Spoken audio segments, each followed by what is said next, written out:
Morris Micklewhite and the Tangerine Dress. Morris Micklewhite has a mother named Moira and a cat named Moo. Morris likes Sundays because his mother makes him pancakes on Sundays. Mondays are great too because on Mondays, Morris goes to school. Morris likes lots of things about school. He likes to paint. He likes to do puzzles. He likes the apple juice at snack time and singing the loudest during circle time.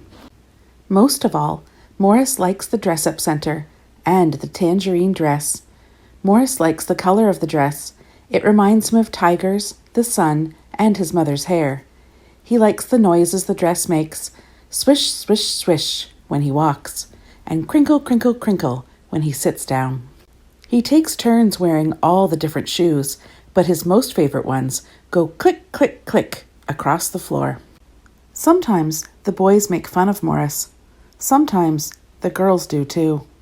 Morris pretends he can't hear their words over the swish, swish, swishes, crinkle, crinkle, crinkles, and click, click, clicks he makes when he walks. Morris pretends he can't hear their words, but he can. On Monday, Becky tried to pull the dress right off his back. "You can't wear it. You're a boy."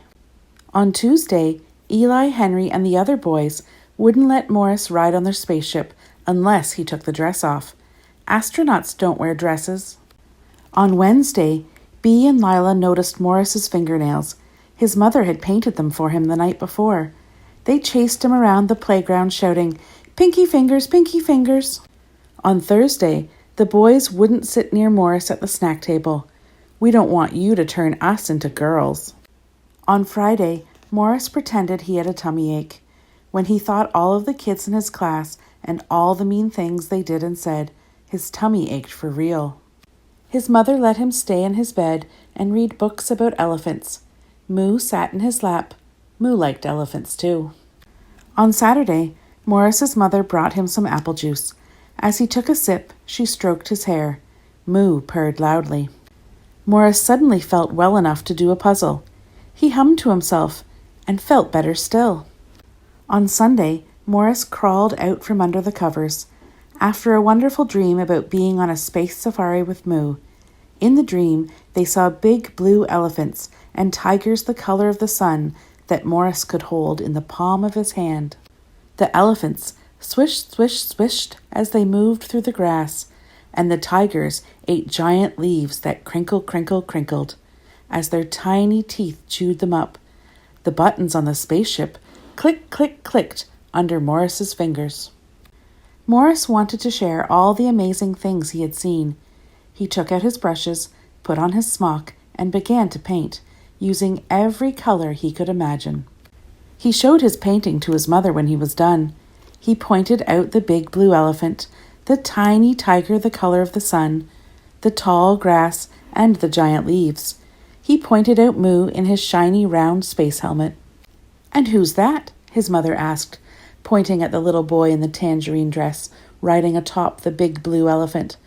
Morris was hoping she'd ask. "That's me," he said.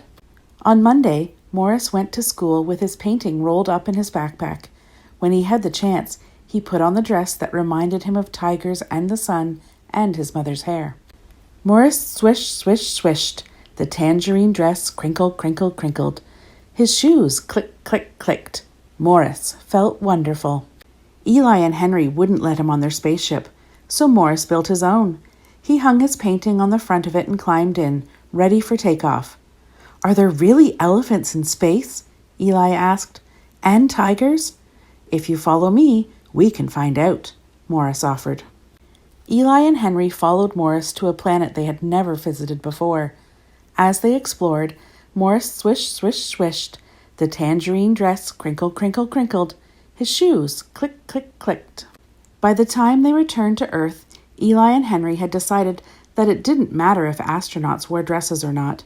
The best astronauts were the ones who knew where all the good adventures were hiding. Morris smiled. He already knew that. When snack time was over, Becky demanded the dress. Morris told her she could have it when he was done with it. "Boys don't wear dresses," Becky snipped. Morris smiled as he swished, crinkled, and clicked back to his spaceship. "This boy does."